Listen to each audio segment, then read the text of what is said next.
Tera ada? Ada, Miss. Ada, Bu. Oke. Yudhistira yang terakhir. Hadir. Oke. Sip ya. Ada yang belum dipanggil di absen? Sudah semua ya?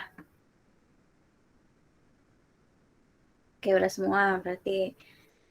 Ibu izin share screen. Selagi kita share screen, silakan teman-teman bagi yang bisa on cam, silakan on cam. Yudis, dipimpin doa dulu ya sebelum pembelajaran dimulai. Oke. Sebelum kita memulai pelajaran pada pagi hari ini, alangkah baiknya kita berdoa sesuai dengan kepercayaannya masing-masing. Berdoa dimulai.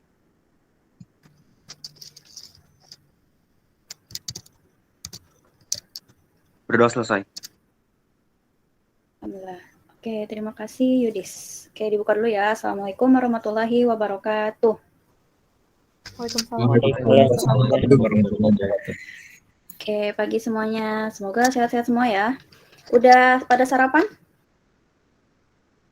Belum. Udah, Bu. Ada yang belum, ada yang udah. Oke, nanti setelah ini boleh sarapan ya. Oke, nah ini udah kelihatan ya share screen-nya? Sudah. Sudah, Bu. Oke. Nah, kemarin kan kita bahas tentang jaringan tumbuhan ya. Nah, sekarang kita bahas tentang jaringan hewan. Sebelumnya kita review dulu nih tentang jaringan tumbuhan dulu. Nah, jaringan tumbuhan yang kalian ingat itu ada apa aja? Di jaringan tumbuhan yang udah kita bahas tuh di pertemuan sebelumnya, ada video, ya ada modul juga. Ada yang bisa nyebutin jaringan tumbuhan?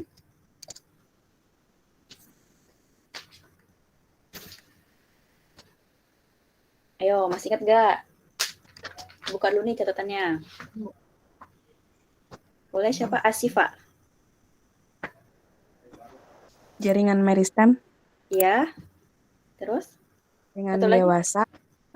Jaringan meristem dan jaringan dewasa. Kalau di meristem ada yang apikal ya, yang paling pucuk apikal, lalu ada lateral, ada interkalar, seperti itu ya. Kalau jaringan dewasa ada apa aja? Jaringan epidermis. Jaringan epidermis itu paling luar. Terus ada lagi? Jaringan parenkim. Jaringan penyokong sama jaringan sekretori. Oke. Ya, jadi benar ya dikatakan Asifa. Semoga teman-teman yang lain masih ingat juga tentang jaringan tumbuhan. Ya, jadi jaringan tumbuhan itu tadi ada meristem, ada jaringan dewasa juga ya. Jaringan dewasa itu banyak, ada penyokong, ada pelindung yang bagian luar atau epidermis gitu, ada pembuluh ya atau xilem dan floem. Nah, itu macam-macam penyusun jaringan pada tumbuhan gitu. Oke, terima kasih Asifa. Nah, sekarang kita lanjut ke sini, ke PPT kita yaitu struktur dan fungsi jaringan hewan. Nah, ini udah masuk ke materi baru ya, bab 3. Ya, bab 3 tentang jaringan hewan. Kita mulai dulu dari apa aja sih penyusun jaringan hewan itu ya. Coba kalian lihat tangan kalian deh. Di tangan kalian tuh ya, ada jari-jari ya. Terus, apa aja sih kira-kira penyusun jaringan pada tangan kalian? Ada yang bisa nyebutin nggak? Dari luar sampai ke dalamnya itu ada apa aja sih? Ada yang bisa jawab?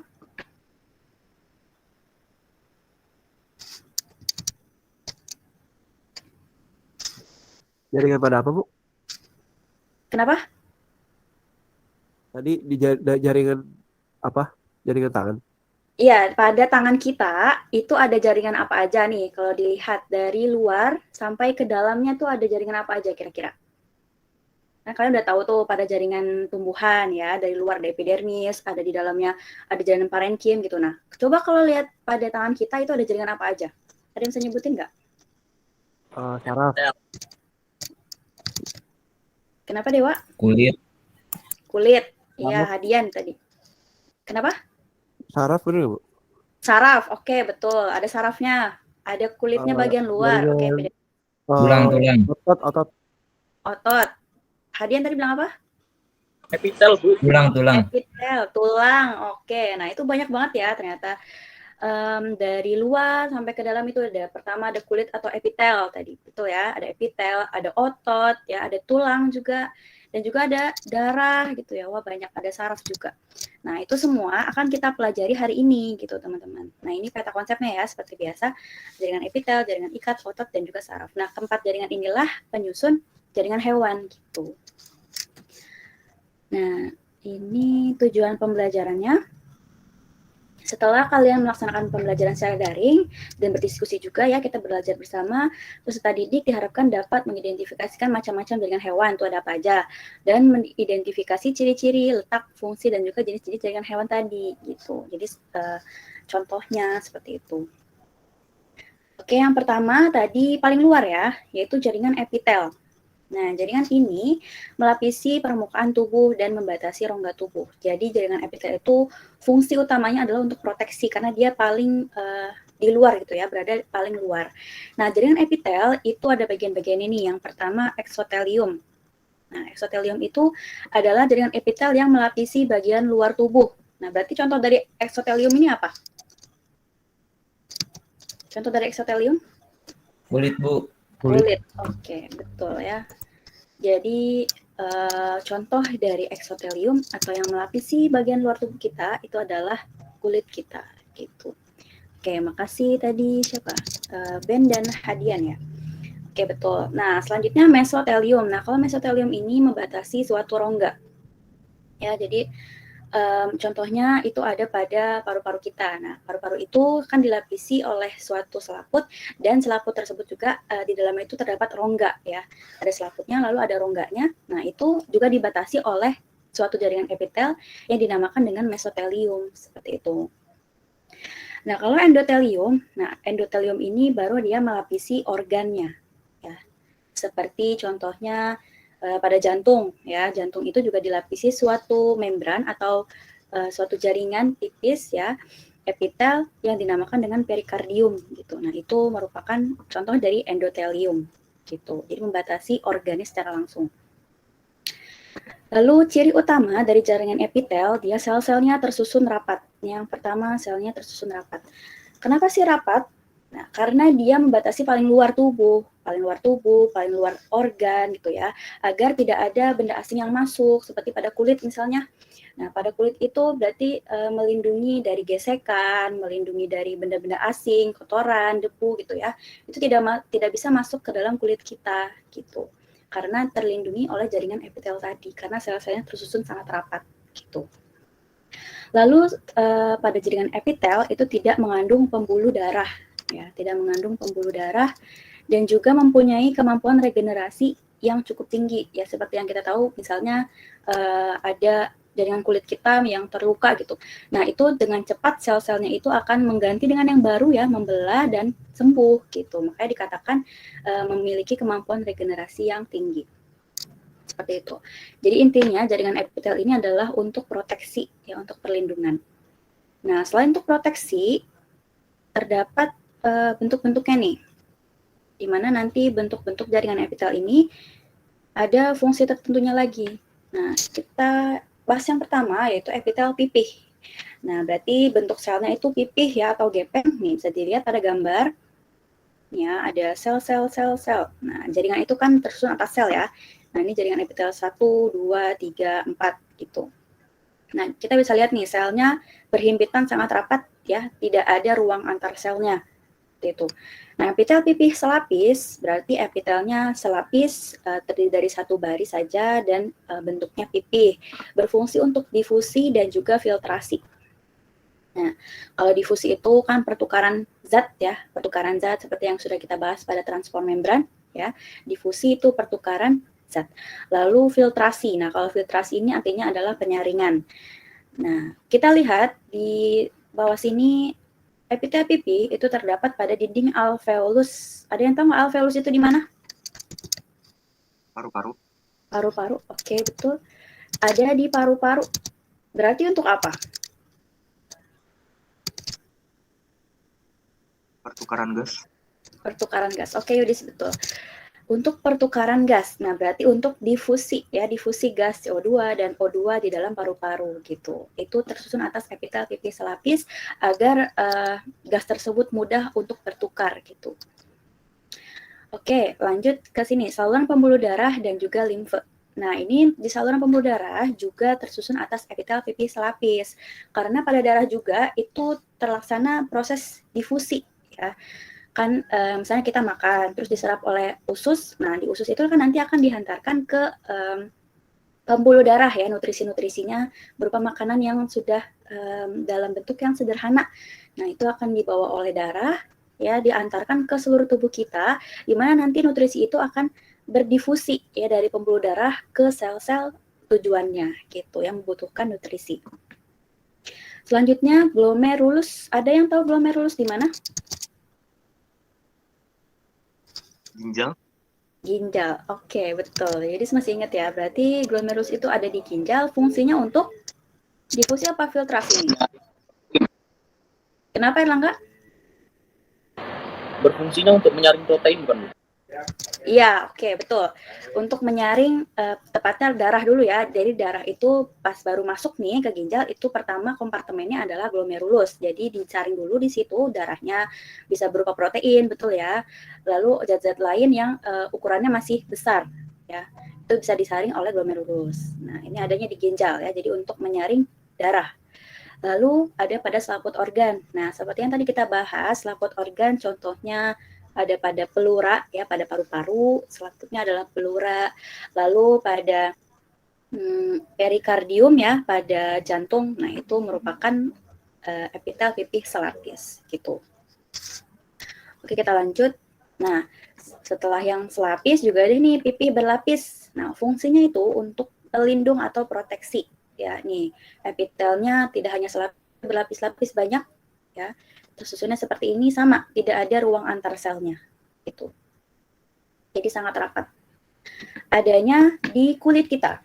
Nah, adanya di kulit, di rongga mulut dan hidung, esofagus dan juga vagina.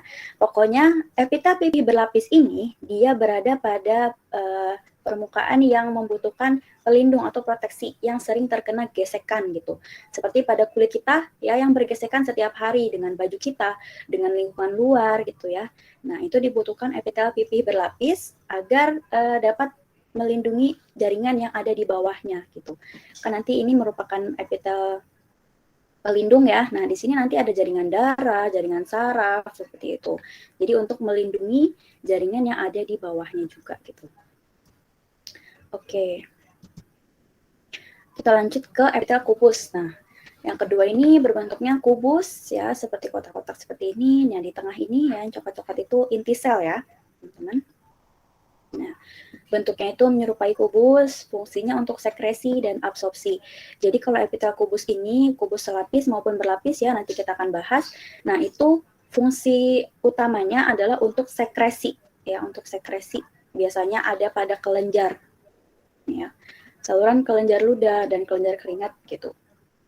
Nah, ini juga digunakan untuk absorpsi atau penyerapan gitu. Kan tadi glomerulus itu pipih selapis ya untuk penyaringan. Nah, setelah disaring darahnya itu nanti akan dihasilkan urin primer gitu. Nanti kan kita bahas ya di saluran urinari gitu, di sistem urinari. Nah, nanti setelah disaring, nah nanti akan diserap lagi tuh apakah ada zat-zat yang sekiranya masih dibutuhkan gitu, masih dapat digunakan oleh tubuh kita gitu. Makanya akan diserap atau diabsorpsi oleh epitel kubus selapis ini pada saluran ginjal gitu. Nah, selain yang kubus selapis, tadi ada kubus berlapis juga ya. Nah, ini fungsinya juga proteksi dan juga kelenjar. Contohnya itu ada pada kelenjar keringat, kelenjar susu atau kelenjar mame, lalu ada ovarium dan juga testis. Nah, ini juga semua tersusun atas epitel kubus berlapis, baik itu untuk proteksi maupun kelenjar. Seperti itu.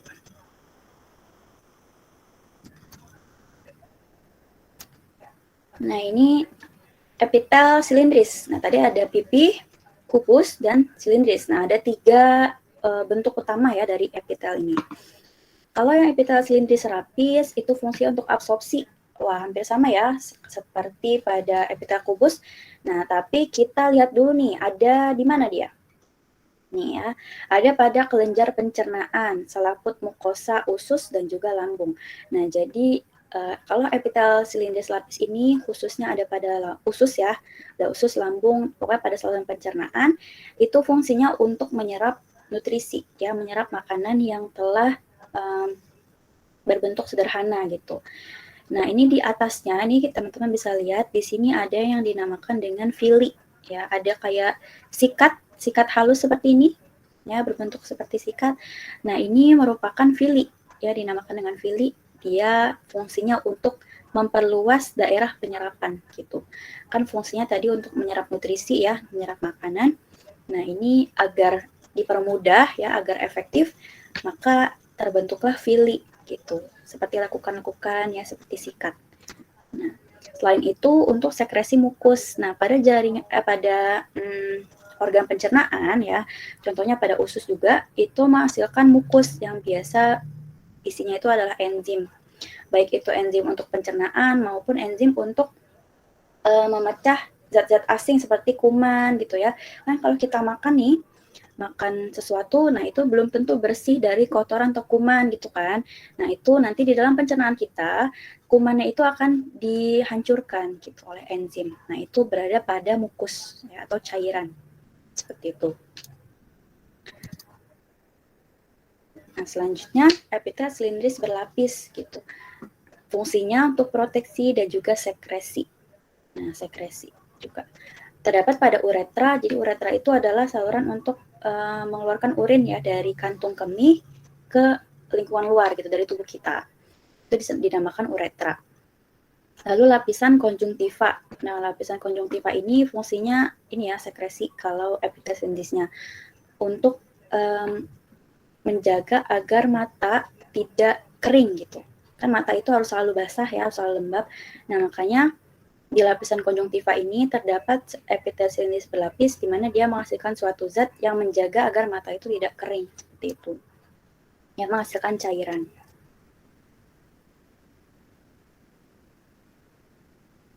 Nah, lanjut. Ini epitel silindris berlapis semu. Nah, kenapa sih dinamakan semu? Ya, coba kalian lihat di gambarnya nih. Ya. Gambarnya kalau kalian lihat baik-baik, ini adalah epitel silindris selapis, ya kan teman-teman? Nah, tapi keberadaan intinya itu tidak sejajar, ya. Jadi kelihatannya seperti berlapis, padahal dia hanya selapis saja, makanya dinamakan semu, ya berlapis semu, gitu. Nah, epitel silindris berlapis semu ini khususnya ada pada saluran pernafasan. Ya, ada pada faring, laring, dan juga trakea. Jadi fungsinya itu sebagai sekresi mukus dan juga ada silianya. Nah, ini silianya nih. Hampir sama ya seperti pada tadi epitel silindris, ada villinya. Nah, kalau ini di sini namanya silia. Silia itu untuk menyaring benda asing. Nah, sama ketika kita bernafas, udara itu belum tentu bebas dari debu, ya, dari kuman. Nah, makanya di dalam saluran pernafasan kita, selain dari hidung itu ada rambut hidung ya. Nah, setelah masuk, nah itu ada penyaringan lagi oleh silia, ya, tepatnya di faring, laring, dan trakea. Itu disaring lagi, misalnya ada debu-debu ataupun kotoran lainnya, seperti itu. Nah, ini epitel transisional. Kalau epitel transisional ini unik banget nih, teman-teman. Coba kalian lihat bentuk selnya. Ya, ada yang kubus, ada yang menyerupai seperti silindris, ya. Ada juga yang menyerupai epitel pipih nih yang di bawahnya, gitu.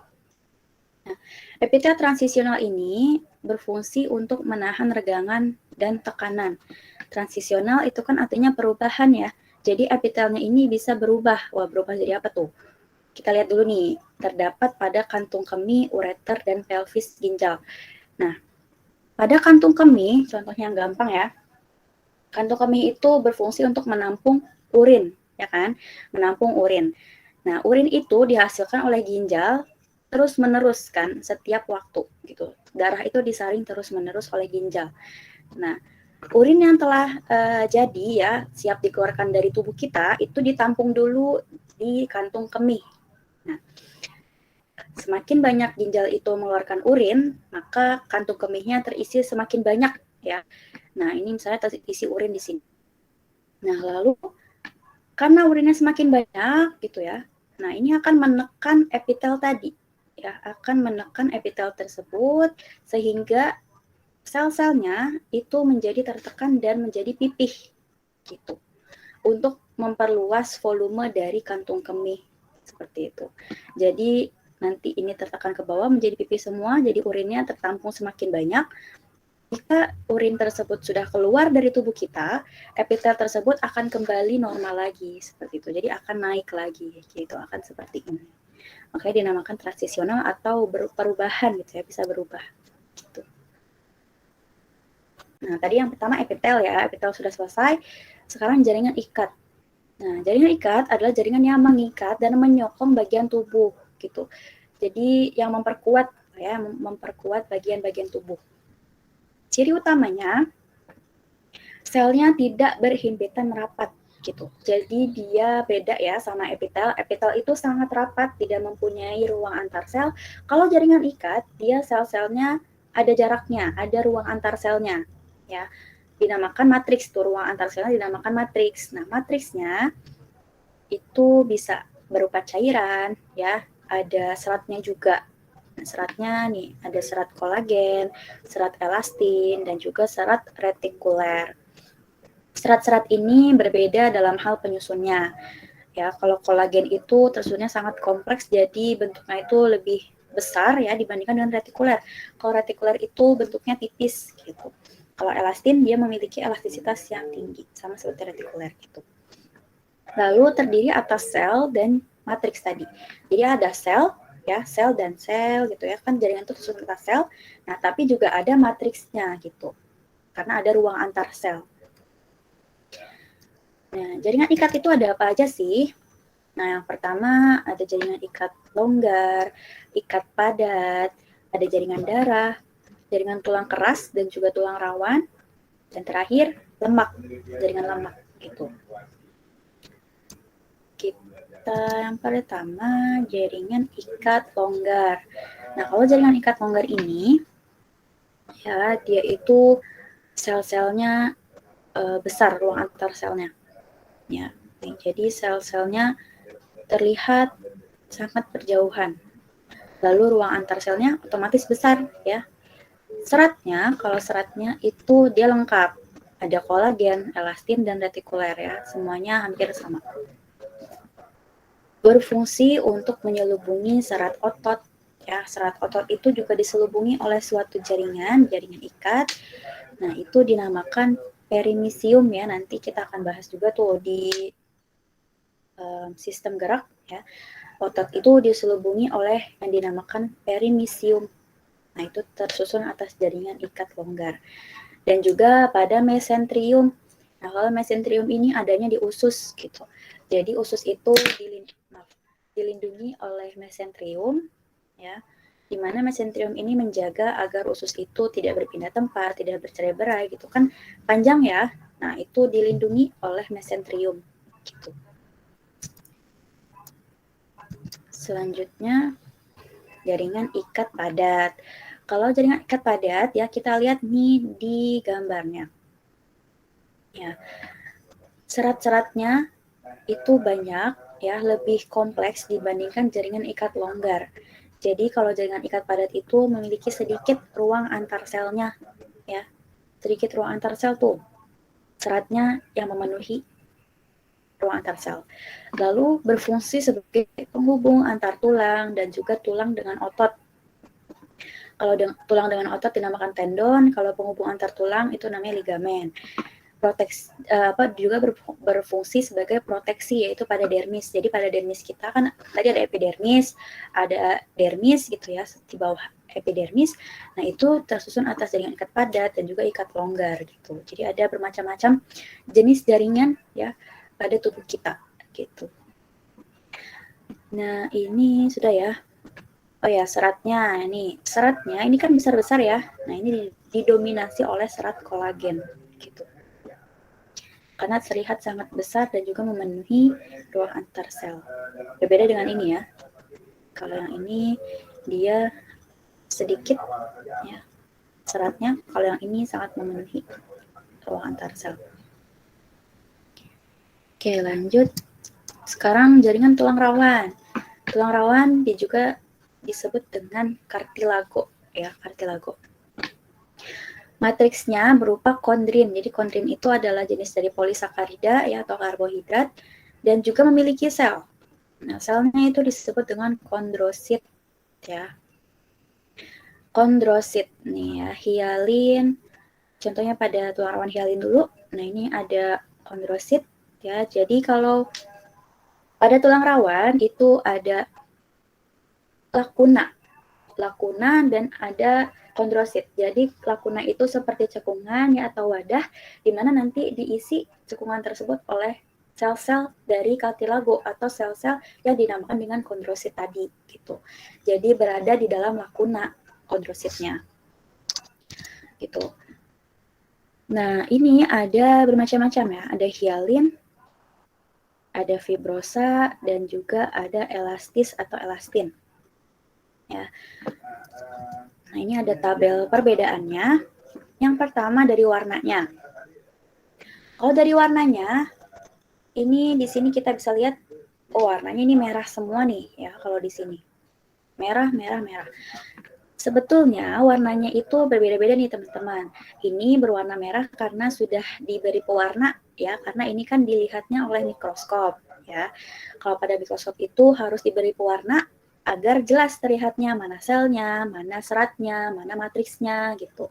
Nah, ini karena sudah dipengaruhi oleh pemberian warna, jadi warnanya semua warna merah gitu.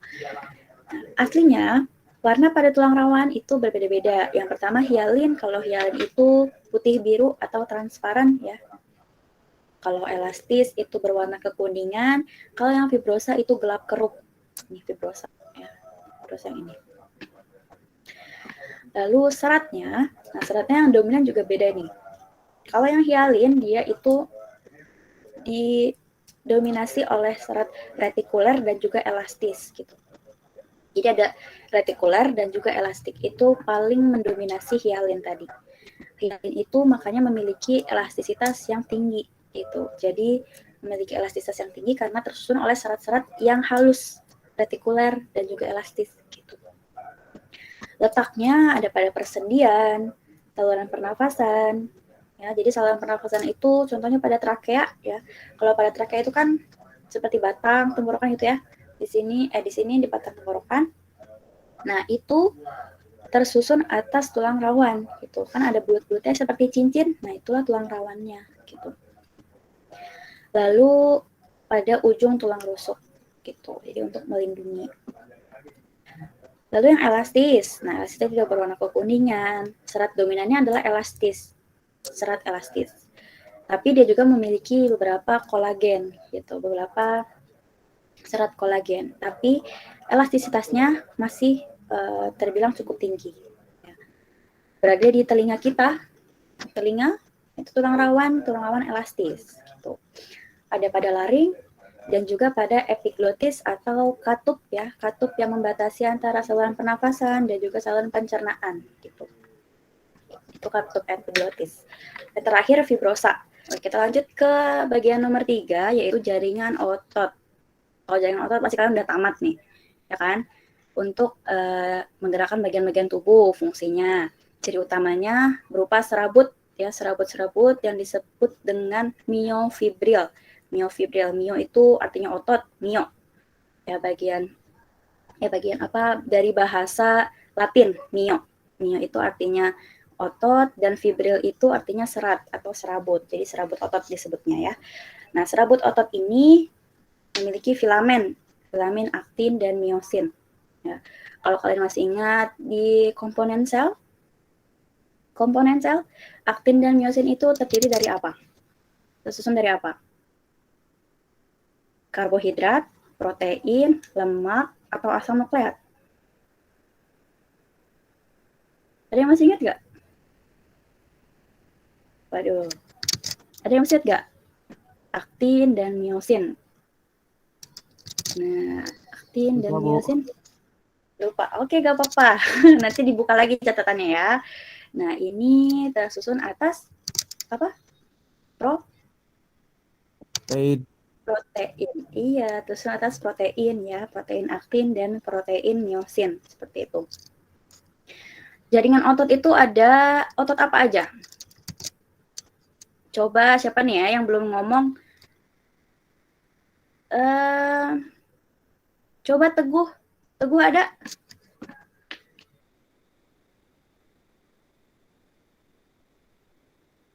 Waduh, kemana nih Teguh? Yang lain siapa nih ya yang belum ngomong? Rian, coba Rian Amalia. Rian. Waduh, ini pada kemana nih? Yang aktif hanya sedikit nih. Ada Yudis, Hadiah, Narendra, terus tadi ada Dewa, Ben. Siapa lagi nih tadi? Asifa. Yang lain mana nih? Coba Fadia deh, Fadia. Harus dicek nih Otot orangnya jantung. beneran ada. Oke, otot jantung yang pertama. Apa lagi? Fadia? Otot polos. Otot polos. Oke, bagus. Satu lagi. Otot lurik. Oke, Adnan. Betul, otot lurik. Jadi ada 3 ya bagian otot itu, ada otot polos, otot lurik, dan juga otot jantung. Ya. Kalau yang disebutkan otot rangka itu sebenarnya otot apa sih teman-teman? Otot rangka itu otot apa? Biasanya ada yang disebut dengan otot rangka, ya. Apa? Lurik barangkali. Lurik, iya betul, lurik. Sebentar ya, ada telepon nih dari Bunda.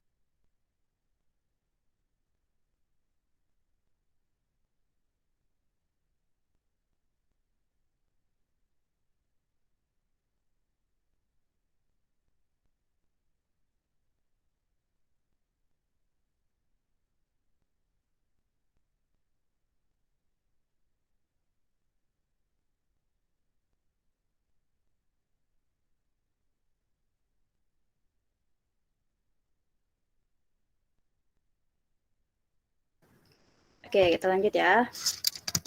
Tadi dari Bunda, nanti Bunda mau join, tadi udah join ya, tapi katanya masalah nanti join lagi gitu. Oke, tadi ada otot lurik, otot polos, dan jantung. Tadi otot rangka masuknya ke otot lurik ya. Oke. Nah, kalau jaringan otot ini, dia tidak punya ruang antar sel juga. Jadi hanya tersusun atas sel saja gitu. Hanya tersusun atas sel ya yang berbentuk seperti serabut gitu. Jadi tidak ada ruang antar sel. Nah, otot polos, lurik, jantung. Ada yang ingin menjelaskan yang pertama dulu deh, otot polos. Satu orang? Ada yang mau?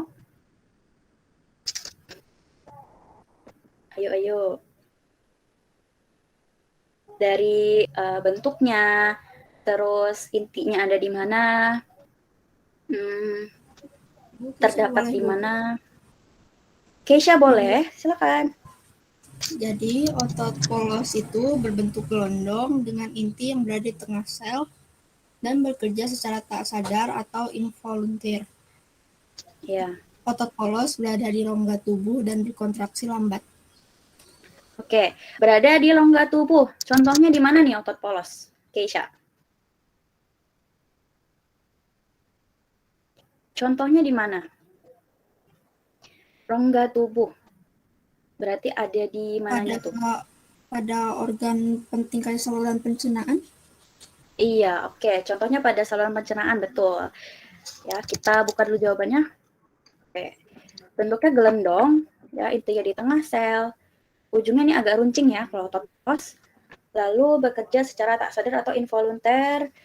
Karena dia tidak sadar, ototnya kerja tak sadar, itu dipasarafi oleh saraf otonom.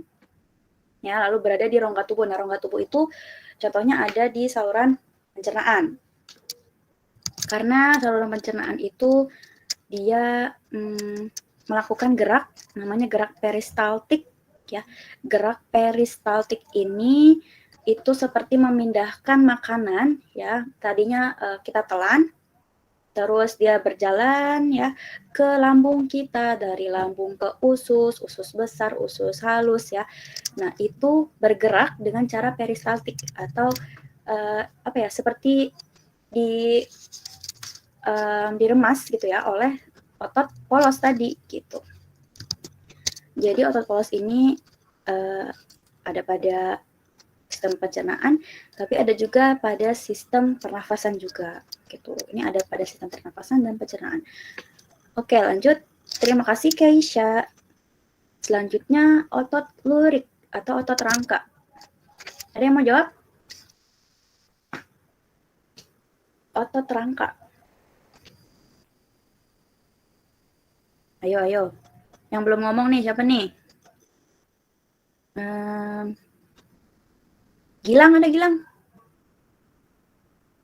Ada Bu. Oke, Gilang coba otot lurik itu bentuknya seperti apa? Berbentuk silinder, inti banyak di tepi sel, kontraksinya cepat, bekerja secara sadar, dipersarafi oleh sistem saraf pusat, dan berada di rangka tubuh. Oke, ini berarti udah pada lihat PPT-nya nih ya. Oke, ini bentuk ya, bener ya, bentuknya silinder atau silindris gitu ya, beda sama otot polos. Kalau otot polos itu agak runcing di bagian ujungnya. Kalau ini bentuknya silinder, ya. Lalu kontraksinya cepat. Nah, maksudnya kontraksi cepat itu dia cepat, kan kita tuh gerak-gerak gitu ya. Nah, itu tuh kontraksi relaksasi. Nah, itu tuh diatur oleh kita sendiri gitu. Makanya dipersarafi oleh saraf pusat. Kontraksinya cepat ya, dan juga kerjanya sadar karena dipengaruhi oleh sistem saraf pusat tadi gitu. Karena kita bergerak, menulis ya, ataupun makan gitu. Nah, itu pakai otot lurik kan, kita menggerakkan tangan kita, menggerakkan kaki kita gitu. Nah, itu makanya adanya pada rangka tubuh gitu. Si otot lurik ini. Ya, ada pada rangka, menempel pada rangka. Jadi ini spesifik banget nih kalau otot lurik. Berada pada rangka gitu. Oke, makasih tadi Gilang ya. Oke, lanjut ke otot jantung. Jangan lihat PPT-nya dulu deh, kalian lihat gambarnya aja dulu. Kalau PPT nanti buat kalian belajar ya. Kan sekarang belajar lagi bareng-bareng nih. Coba dilihat dulu nih gambarnya. Dari gambar dulu, otot jantung. Bentuknya seperti apa, intinya bagaimana ya. Lalu adanya di mana? Itu aja deh, simple. Ada yang mau otot jantung sekarang siapa? Kayak bentuk cabang gitu gak sih, Bu? Iya, bentuknya cabang, Dewa. Bentuknya bercabang. Terus apa lagi? Cabangnya. Apa ya? Kalau jantung itu Gabungan antara otot lurik dan otot polos. Jadi berbentuk silindris. Gabungan otot lurik dan otot polos. Berbentuk silindris. Oke, silindrisnya silindris bercabang ya. Gabungan antara otot polos dan otot jantung maksudnya otot lurik dan otot polos maksudnya gimana tuh? Arika tadi ya? Bentuknya, Bu. Bentuknya, kalau bentuknya dia berbeda ya dengan otot polos, tapi bedanya itu bercabang. Dia miripnya dengan otot lurik. Seperti lurik silindris, tapi dia bercabang. Seperti itu. Oke, intinya? apa maksudnya, Bu? Ya. Intinya maksudnya? Ya, intinya di mana? Di tengah. Di tengah. Oke, benar ya, di tengah ya. Ini di tengah. Kalau lurik itu tadi di tepi ya. Ini mendekat ke tepi gitu. Kalau otot polos di tengah gitu. Jadi kalau intinya dia hampir sama seperti otot polos ya, berada di tengah. Kalau kerjanya dia sadar atau enggak? Otot jantung. Seirama gitu, kontraksinya maksudnya. Irama, iya betul. Tapi digerakkan nggak nih oleh kita? Kita menggerakkan otot jantung secara sadar atau tidak sadar? Tidak, Bu. Sadar. Tidak sadar. Oke. Kalau sadar, wah itu setiap detik kita harus menggerakkan otot kita, otot jantung untuk dia memompa darah ke seluruh tubuh gitu ya. Waduh, itu repot banget. Bu. Makanya capek. Masya Allah banget ya, makanya jadi terdapat otot jantung ya, yang dimana dia tetap berkontraksi, tetap berelaksasi dengan berirama ya, tadi sudah disebutkan. Nah, dia terus-menerus bekerja ya secara tak sadar gitu. Nah, ini jawabannya. Ya, makanya dia dipengaruhi oleh saraf otonom gitu, bukan oleh saraf pusat. Kalau saraf pusat, wah, itu seperti otot lurik ya, harus digerakkan terus gitu oleh kita. Gitu. Adanya spesifik banget, ada di jantung aja gitu. Ya, spesifik sekali. Oke, dari sini sudah selesai. Ada yang ingin bertanya? Yang jaringan otot maksudnya udah selesai. Ada satu lagi. Ada yang ingin bertanya? Saya, Bu. Ben, oke. Itu maksudnya kontraksi itu seperti apa gitu, Bu? Kontraksi seperti apa? Oke. Nah, nanti kita akan bahas lebih lanjut di sistem gerak. Ya, nanti akan kita bahas tulang otot. Nah, tapi kontraksi itu artinya adalah dia itu apa ya?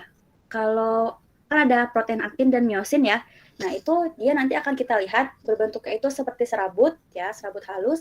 Nah, itu tuh akan mendekat menjauh. Jadi ototnya itu ya akan berkontraksi dan berelaksasi atau apa ya? Simpelnya itu seperti karet. Coba kalian lihat karet ya. Karet itu dia bisa relaksasi. Relaksasi itu kalau kita regangkan itu kontraksi ya. Terus nanti dia balik lagi relaksasi itu. Kebalik. Kalau ditarik dia kontraksi, kalau dia balik lagi itu relaksasi. Ya, jadi kalau ditarik kontraksi, balik lagi relaksasi gitu. Nah, itu contoh dari kerja otot ya. Kalau kita belajar di kelas gitu, nanti biasanya kita pakai seperti alat gitu ya, bisa dibuat dari karet gelang gitu ya, ataupun karet-karet lainnya. Nah itu bisa mencontohkan proses dari kontraksi dan relaksasi tersebut gitu. Nah itu contoh dari kontraksi ya, kontraksi otot ya. Relaksasi, berkontraksi, relaksasi, kontraksi gitu. Contohnya kalau kalian sederhana di rumah itu pada karet gelang ya.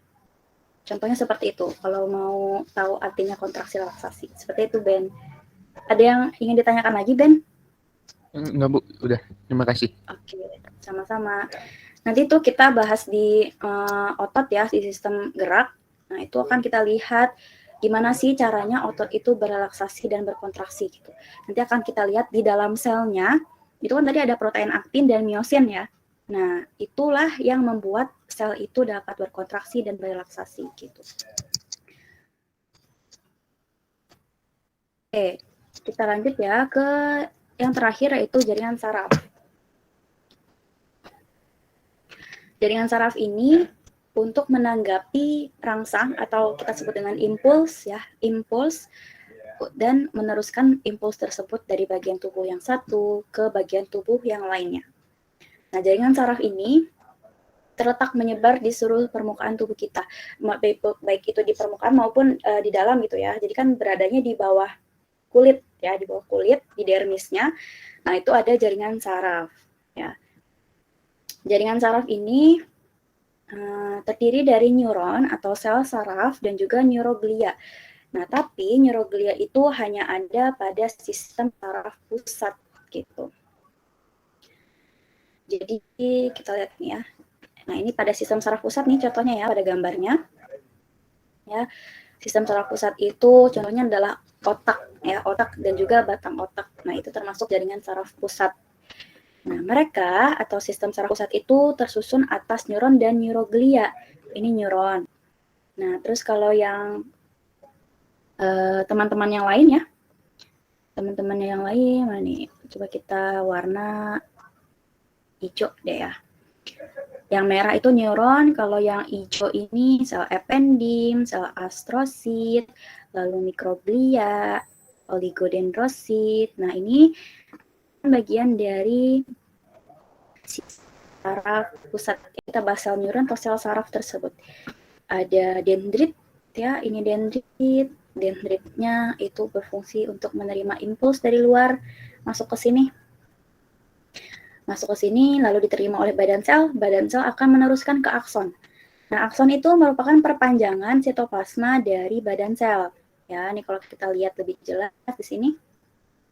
Nah, jadi badan sel ya, ini kalian lihat aksonnya itu seperti perpanjangan di badan tersebut. Jadi tingkat apapun ya, hanya panjangan seperti itu akson. Nah, nanti akson ini akan meneruskan impuls dari akson sini ya, dari badan sel ke terminal akson atau akson yang paling ujung ini. Ya. Nah, di akson nih yang perpanjangan ini terdapat selubung mielin dan juga sel Schwann. Kalau selubung mielin dia itu menyelubungi akson tadi, ya, berfungsi untuk meneruskan rangsang juga, ya, untuk pembungkus aksonnya. Kalau sel Schwann itu mempercepat jalannya impuls gitu.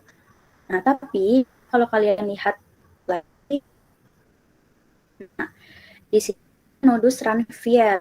Jadi kalau nodus Ranvier itu adalah bagian akson yang dia tidak diselubungi oleh selubung mielin, gitu. Ya, jadi ada yang bolong-bolongnya gitu ya. Jadi tidak semua akson itu tutupi oleh selubung mielin. Fungsinya untuk apa? Fungsinya itu nanti untuk perloncatan impuls, ya. Digambarin seperti ini, misalnya impuls tadi datang ke sini ya, masuk ke akson. Nah, nanti dia akan melompat gitu.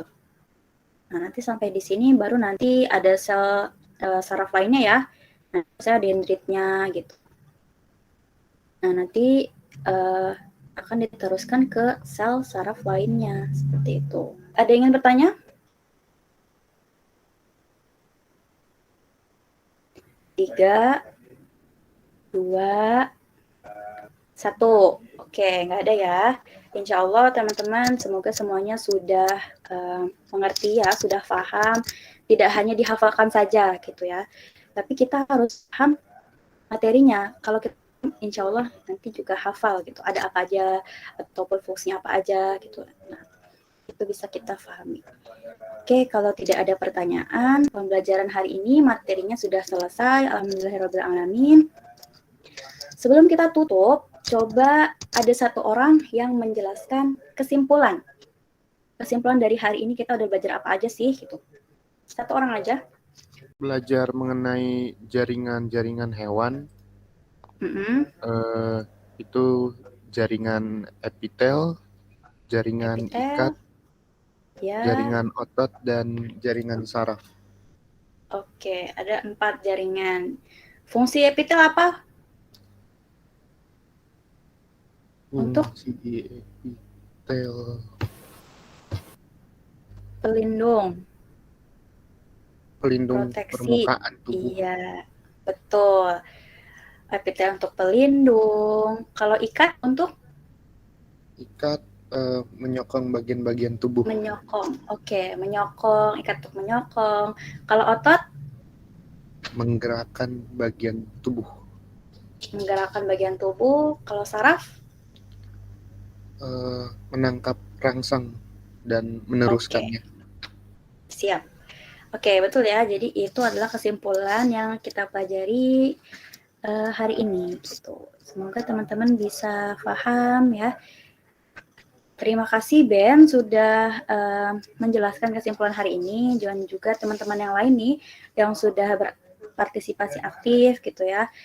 Ibu senang banget ada yang on cam ya. Semoga nanti ke depannya makin banyak nih yang on cam ya. Jadi kelihatan tuh teman-teman tuh siap gak sih belajarnya. Oke, teman-teman, berarti pembelajaran hari ini sudah selesai ya. Untuk pembelajaran selanjutnya insya Allah kita akan latihan soal, jadi diharapkan teman-teman bisa mempersiapkan ya, belajar sebaik mungkin dari PPT ataupun kalau ada yang ingin bertanya silakan bertanya di Google Classroom atau bisa PC ke saya atau ke Bunda bisa. Nah, terima kasih teman-teman atas kehadirannya. Saya tutup pembelajaran hari ini. Terima kasih. Wassalamualaikum warahmatullahi wabarakatuh. Waalaikumsalam. Waalaikumsalam warahmatullahi wabarakatuh.